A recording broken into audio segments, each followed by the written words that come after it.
Hey, what's up, everybody? Hope you're all doing okay. On your side of the screen, I'm just out for a little walk, just out in nature, out into the universe, right here on Kashyyyk, where the Wookiees live.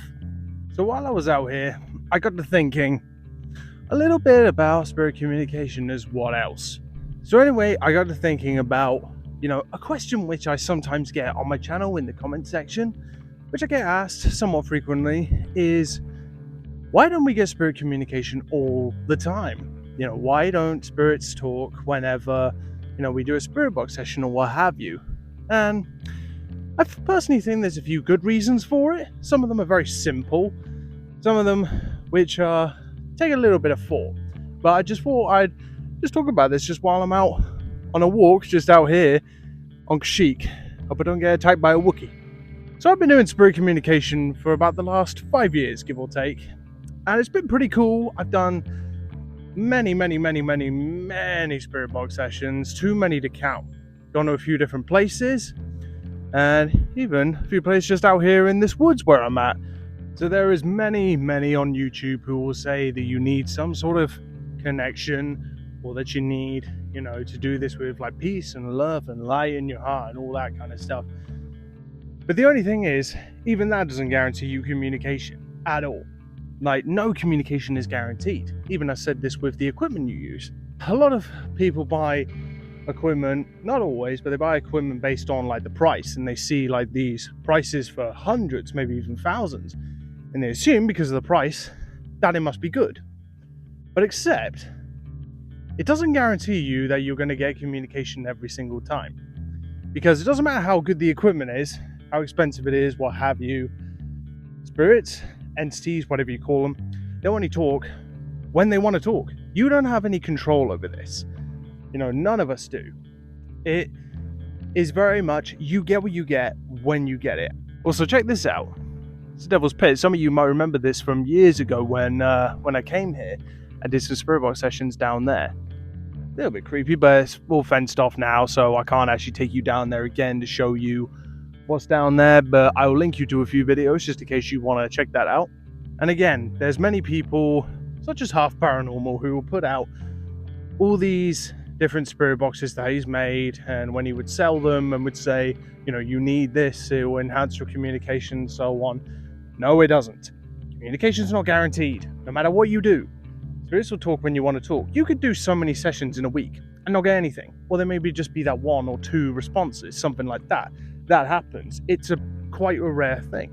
I've had some people that can test some of these things say you just need to meditate, you just need to be patient, or you just need to build a connection. But how do you build a connection with something that you don't know what it is and you don't even know who you're talking to? Because that's the thing. Again, we can't prove who or what is even speaking. Something's speaking, definitely, but it doesn't happen all the time. And when it does, you can't prove who it is. And some will say, well, they will just tell you. They'll tell you that they're dead. They'll tell you that they're male or female. They'll say their name and whatever. But the thing is with that, it's all well and good, but how do you know they're not ribbing you? Sorry, wrestling terminology again. How do you know they're not just joking about with you and just telling you something that you want to hear and just saying like, I am this person because you want me to be this person or whatever? I'm not saying that's the case, but they very well could be that person. But there's no way to guarantee their identity.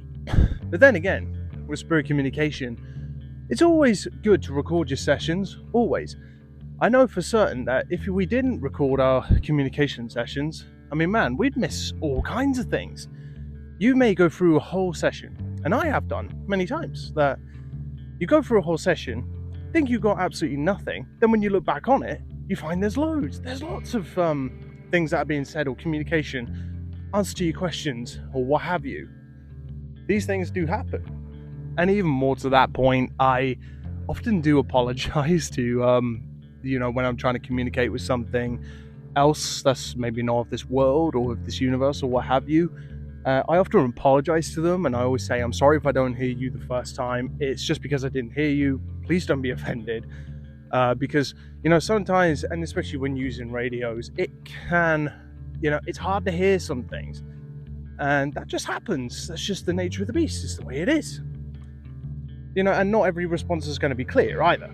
That's important to bear in mind. So I often apologize. It might, because for all we know, it might be a bit of a tall task for them to communicate. What's to say every spirit knows how to communicate, when they, depending on what they are. I was going to say when they die, but we don't know they're dead either. So, how do you know these things? We don't. Maybe is it a skill like the Force with Qui-Gon Jinn in Star Wars, retaining his consciousness and being able to show his form after his death through, his teachings with the Whills, and also teaching Master Yoda. Sorry, again, it's Star Wars again. I'm a Star Wars nerd, but you get what I mean. Is it a task that they have to learn? How easy is it to learn? Do they all know how to communicate? Are only certain ones able to? These are things which, questions that we don't have answers to, but it is fun to speculate. And that's another thing that I try to keep in mind. I know it can be, because you want to know what they are. Of course you do. You want to ask you questions. What are you? Are you dead? Are you something else? Are you male, female? Do you have a gender? Or, whatever your questions are. Where are you from? Stuff like that. But the only thing is, they might not even want to answer your questions. They might have realized that, oh, here's somebody who may be giving us a voice and who wants to talk to us. But the only thing is, they might not want to be interrogated. So it may just feel like you're sat at a desk and you're just shining a light in their eyes, like in those old police shows, and asking them questions saying, do you know where the body is? But no. They might not want to just answer questions. They just may want to say something. They just want you to be silent. Sometimes it's good to just be silent during a spirit box session. Obviously, you have to bear in mind, using radios, you will get radio blips. You will. That's inevitable, and it's not really avoidable. So, although sometimes I have had occasions with using radios where the communication I've gotten seems to be quite constant and is on point to what I was asking or what I was saying in that moment. So in a way, even though I don't know their people, I try to treat them as such, because they might very well just be human beings that have died. We don't know. But it's good to treat them with respect, just be respectful. And, that's the point. As for all you might get familiar spirits. You want them to keep coming back, don't you? Just like a business, I suppose. So I suppose you could think of spirit communication a little bit almost like maybe an interview, back and forth for both of you guys, or for a group of you, whatever it might be. But obviously, it might be frustrating. I mean, try and put yourself in the spirit's shoes. Try and put yourself in their shoes. For all we know, spirits could be trying to communicate with us all the time, even if we don't have any equipment or anything like that with us. But they may be trying to communicate with us all the time. But just because they can't be seen, they can't be heard, and they have no way of interacting with you, it's going to be frustrating with them. Being invisible, not being able to interact with people. If they are dead people, just for argument's sake, if they're trying to communicate with loved ones and so on, it may be incredibly frustrating for them. So you have to think of it like that. I love what I do. I've loved doing it. It's been frustrating at times, but obviously I am very unapologetic, and I will say, my opinions, because you are allowed an opinion in the paranormal. Did you know that? Who would have thought, eh? But don't get frustrated. Don't give up. Try next time. You could do maybe 10, 20 minutes, not get anything, maybe get one response or whatever.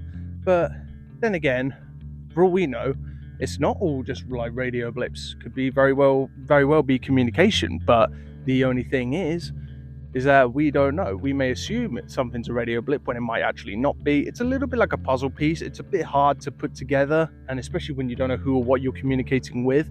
I mean, I can't tell you that ghosts are real.